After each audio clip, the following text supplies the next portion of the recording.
langga, maayong adlaw. So for today's video mga langga, samahan nyo kami ni Jacob sa isang panibagong video. Kanina lang nakita nyo nagluluto ako ng dumplings at ngayon naman nagtitimpla ako ng iced tea mga langga. Magtatanghalian na kasi kaya naisipan namin ni Jacob na dumplings ang aming pananghalian.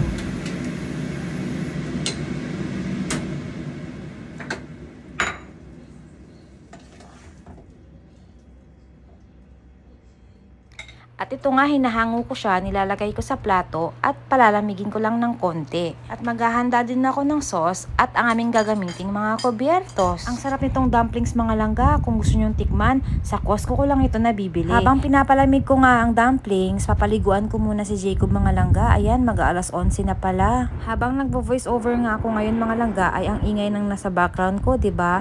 May ginagawa kasi dito sa amin, kaya naman pagpasensya nyo na po yung ingay. At ayan na nga, tapos ko ng paliguan si Jacob. Habang inaasikaso ko nga si Jacob mga langga, tumatagaktak din ang aking pawis. Kaya naman naisipan ko na rin maligo na lang din ako para fresh kaming dalawa bago kumain.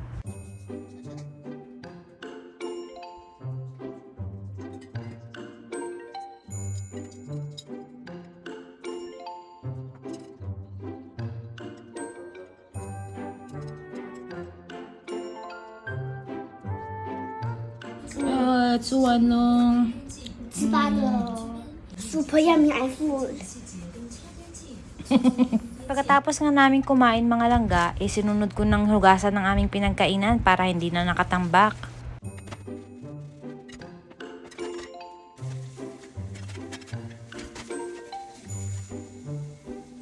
Pagkatapos ko nga hugasan ng mga plato at linisin ng lababo, ito nga magbo-blower ako ng buko.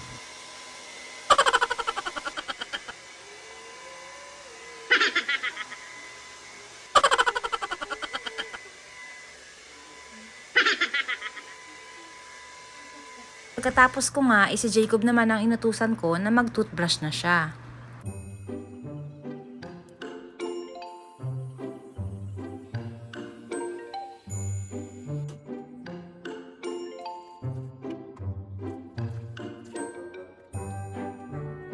Pagkatapos nga mag-toothbrush ni Jacob, ako'y pumunta na sa kwarto para umpisahan na ang aking pagpaplansya. Pinagmamasdan ko lang ang mga puno na nagsasayaw sa lakas ng hangin. Tapos nga, sisimulan ko nang plansyahin itong vest ni Jacob. Pinaplansya ko talaga itong mga langga kasi ang pangit tingnan pag gusot, 'di ba? Parang hahabulin siya ng plansya kapag hindi ko yan pinlansya. Oo mga langga, dito ako sa kama ng mamlansya kasi wala nga akong kabayo. Kasi carry na to, gasos pa ako ng pera pambili ng kabayo, pwede naman ito. Diskarte na natin yan, di ba? Hindi naman ako namamlansya ng mga damit namin mga langga. Ang pinapriority ko talagang plansyahin yung vest at mga damit na pampasok ni Jacob.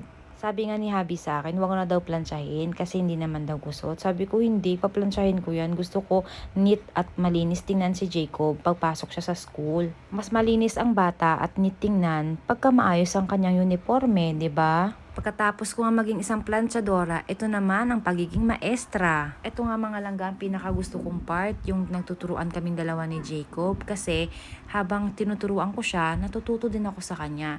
Kasi yung intonations niya mga langga, mas clear kaysa sa akin.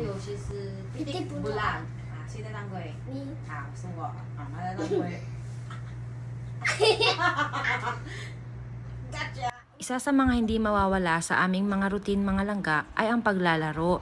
Ito nga ang nilalaro namin lagi ni Jacob ay ang pitik bulag. Tinuturuan ko rin kasi siya sa mga traditional Pinoy games natin. Nakakatuwa nga nagugustuhan niya. Pati nga yung asawa ko, sobrang nag-i-enjoy pag naglalaro kami nito. Naniniwala kasi ako na the best thing you can spend on your child is not money, but it's your precious time.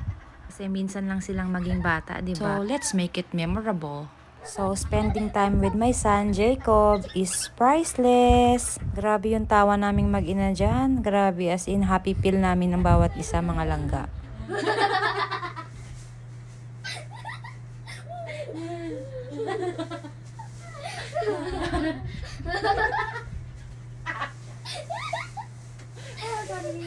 Sana nagustuhan nyo yung video natin ngayon mga langga. Thank you for watching. Have a good one!